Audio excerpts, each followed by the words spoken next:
Lanka sans frontières. Bonsoir.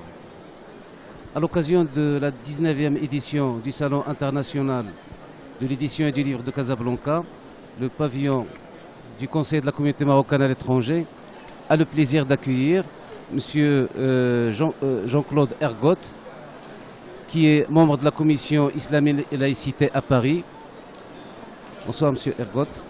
Bonsoir et merci. C'est un plaisir partagé effectivement que d'être ici dans ce salon du livre qui est effectivement très actif et de l'être à l'initiative du CCME.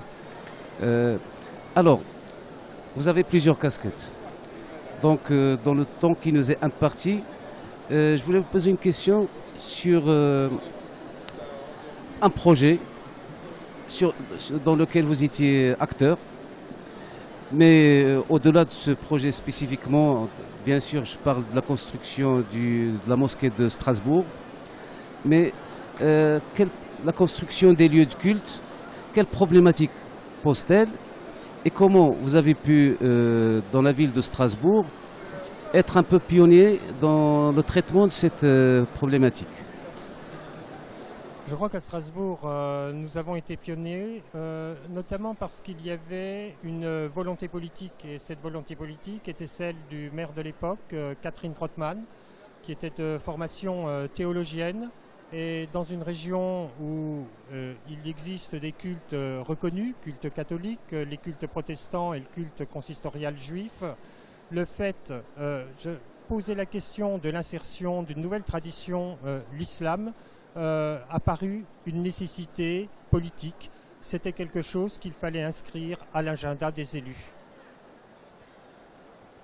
Et à Strasbourg, nous avons remarqué, nous avons suivi un petit peu l'actualité des cultes et des décisions de la mairie de Strasbourg. Aussi, au-delà de la construction des lieux de culte, parlez-nous par exemple du premier cimetière musulman de France. Alors, l'année dernière a été inauguré effectivement le premier cimetière public musulman, qui est un cimetière communal, c'est le cimetière de la ville de Strasbourg. Là également, il a été conçu comme nous avions essayé de penser la construction des lieux de culte et des mosquées, à savoir que chaque citoyen qui réside à Strasbourg doit être dans un système d'égalité devant les charges publiques. À partir du moment où les collectivités locales en Alsace financent les cultes reconnus, il a paru légitime de financer de la même manière et selon les mêmes règles un culte comme l'islam, mais ça vaut également pour les églises orthodoxes, ça vaut également pour un temple bouddhiste qui est en cours de construction. Est-ce que les décisions, il y a eu une opposition politique au moment du vote ou il y a eu consensus? Rien n'est simple quand on essaie de faire évoluer le monde. Et il ne faudrait pas croire que nous sommes toujours dans une situation, si vous me permettez l'expression, de bisounours.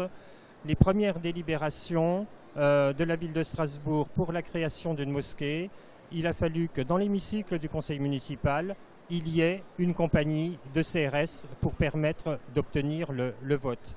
Ce qui est important de souligner, c'est que nous sommes passés d'une situation d'une opposition qui était extrêmement vive contre l'islam à aujourd'hui une situation en moins de 20 ans, où les délibérations qui sont prises, et dernièrement il y a une délibération pour 2 mosquées, pour un temple bouddhiste et pour une église orthodoxe, elles ont été prises à l'unanimité. Ce qui est important, c'est tout ce travail de conscientisation qui permet effectivement de venir avec une idée qui est minoritaire. Il s'agit de convaincre l'opinion. Et aujourd'hui, dans cette région, une religion comme l'islam n'est plus considérée comme une religion étrange. Alors, l'une des thématiques traitées par notre programmation cette année, c'est la thématique des crispations identitaires. Or, nous constatons par exemple, ce qu'on parlait de Strasbourg, une certaine harmonie dans la rencontre, dans le dialogue intercommunautaire. Que ce soit au niveau des activités, que ce soit au niveau du débat entre les responsables religieux, mais aussi avec la mairie de Strasbourg. Alors nous avons dans cette région effectivement des particularismes. On peut parler du décalogue pour la paix qui a été organisé par l'évêque de Strasbourg et le maire de Strasbourg avec la participation de l'ensemble des religions qui sont présentes dans la ville. Il y a 70 églises, 70 églises différentes, je ne parle pas des bâtiments. Il y a effectivement un conseil des résidents étrangers et il y a une habitude qui a été prise depuis plus d'une vingtaine d'années, effectivement, d'une démarche qui est une démarche de type intercommunautaire et de citoyenneté. Il faut voir que ces démarches de citoyenneté, ce n'est pas simplement la ville de Strasbourg, mais c'est également un travail qui est assuré par la région Alsace. C'est un travail qui est assuré par d'autres communes de la région.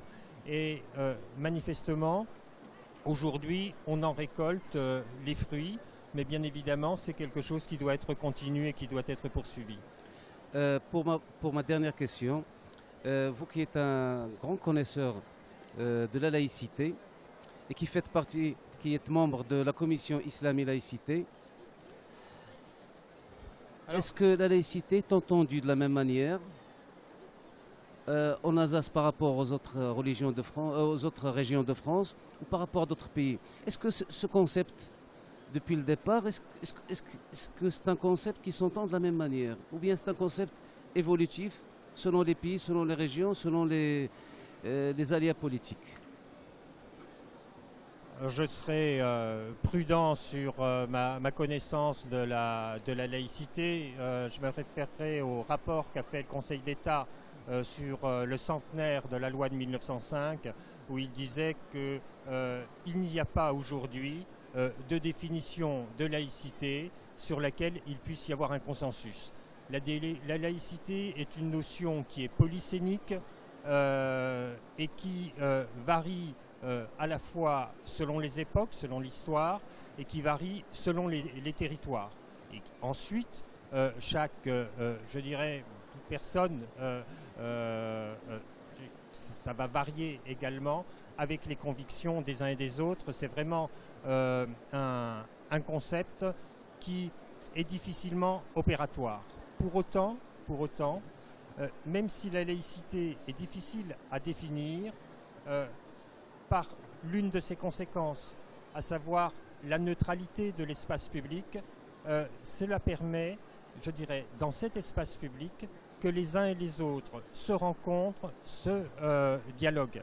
Et d'une manière un peu paradoxale, en ce qui concerne le religieux, la laïcité a cet avantage immense, c'est qu'elle permet aux différentes traditions religieuses, elle permet aux différentes sensibilités de ces traditions de discuter entre elles, et de faire ce que l'on appelle aujourd'hui le dialogue interreligieux. D'une certaine manière, c'est l'un des grands succès de la laïcité. Monsieur Jean-Claude Ergotte, je vous remercie. Merci.